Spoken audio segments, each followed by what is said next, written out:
Alright, welcome to a quick and dirty tutorial on light meters and meter reading. You don't need anything expensive when it comes to a light and flash meter. You just need something that's going to measure your light and your flash. Most light meters are relatively the same. There are a few things that you need to key in before you actually take your meter reading. One of those things that you need to key in obviously would be the ISO that you're using. You don't just press your ISO button, factor in your ISO that you're using for that situation, and voila, it's done. Now the second thing you need to key in would be your shutter speed. Shutter speed and ISO are very relative, so you just key in your shutter speed, whatever it is for that situation. Once you have those and you take your meter reading, the meter will actually give you your f-stop output. As you can see here, it says that at ISO 100 at a time of 1/60th of a second that the light is f8. That is what's falling out of subject. That is what you want to input into your camera. All those settings, and that will give you a proper exposure. Hey. Okay. Meters. I've got a Minolta and I've got a Sekonic. Like I said, they both pretty well do the same thing, especially when you turn them on. So metering is, say hi. John's the one holding the camera. Hi. Yeah. So metering's relatively simple. Like I said before, just key in your ISO, you key in your shutter speed, press the button, pop the light, or if you're doing an ambient light, it gives you the f-stop. We're going to do this scenario right here, for instance. Okay, we have our main light, we have a fill hair light, and we've got a background light. Now with metering, you hear ratios all the time, 4:1, 2:1. John, have you ever used ratios? Did you ever go by ratios? Occasionally. I don't even bother with ratios. I find them very confusing. I never got into them. What we usually go by is f-stops. So, I usually go, if I want a 3:1 ratio, whatever, I don't know what that means. I know my main light's f8, my fill light would be f4, I know that.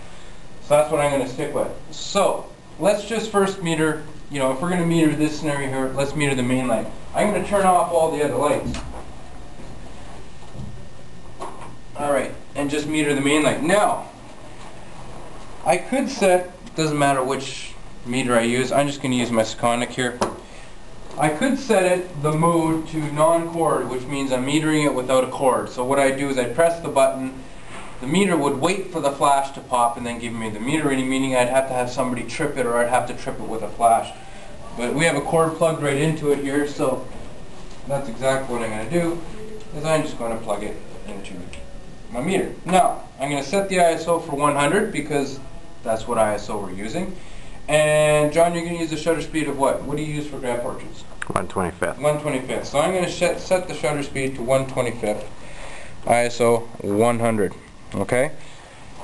Now, if I was the subject, now some people will meter having the dome pointing at the camera. Some people have it pointed at your light source. I pointed at the light source. Reason being is with digital I like to expose for the highlights. I don't want any of my highlights blown out. So I want to know exactly how much light is hitting, the highlight side of the face, or where the light is going to hit. So all you simply do now is just, I point the dome right at the light, and I pop it off. And I've got mine set for non-cord, which means it's flashing and it doesn't work. So let me just set this to cord, so there we go. Alright, and pop. And that doesn't work again. You know what? Because I maybe think that my cord, there we go. So I've got f8, and as you can see, these little ticks are on mine. I got f8.5 actually. That's what. Okay. So I do it again. I got f8.5 again. So if I was going for f8, two things I can do. I can lower my strobe down, or I can pull it back. Well, I'm pretty particular about my exposure, so I'm actually going to just drop it down just a bit. Now let's see here. Actually, you should explain the edge transfer if you move your light head back. Okay, John's going to explain edge transfer right now. Here, why don't you just explain that? Okay, edge transfer is if you have your main light and you move it back, the transfer between where your highlight is and your shadow, so your speculative highlight and your shadow, the transfer becomes a little bit softer.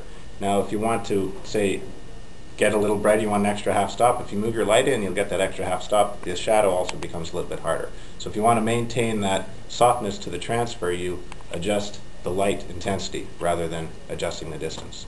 Good point. Alright, let me see here. There, I got f8 now. So that's the main light. Main light. So this is what I'd set the camera to. If I was exposing right now, I'd have my camera set for ISO 100, 1/25th of a second at f8. That's what this is telling me right now. I've got f8, especially when it works. Now over here, if I move my subject over here, and I did it, well, now I'm getting 5/6. Big difference. Alright, there we go. So now, next, background light. Now with our painted background here, we like to have it about the same as the main light. Now if I do not have the background light on now, but if I take a meter here, okay, I've got 2.8. There's only 2.8 on here, which means, you know, if I was to just take this image without my background light on, my background would be very dark. You wouldn't really see it because there's a 2-stop difference. F8 for the main light, 2.8 for the background. So let's just kick this light on. Now if I pop it off, so now I got f8. I got about f8.2. That's fine. I don't mind it having a little bit brighter. And then the same thing for the hair light. If I plug that in right now, I'm just going to turn around for this, and I'm going to block my main light a bit, and I'm just going to go right from here, trigger this off when it works, because the cord's very finicky. I know I damaged mine. There we go. 5/6.5, which is basically what we want for our hair light. So now again though, I'm exposing for the highlights. My highest output right now is my main light, f8, and that's what I'm exposing for, f8.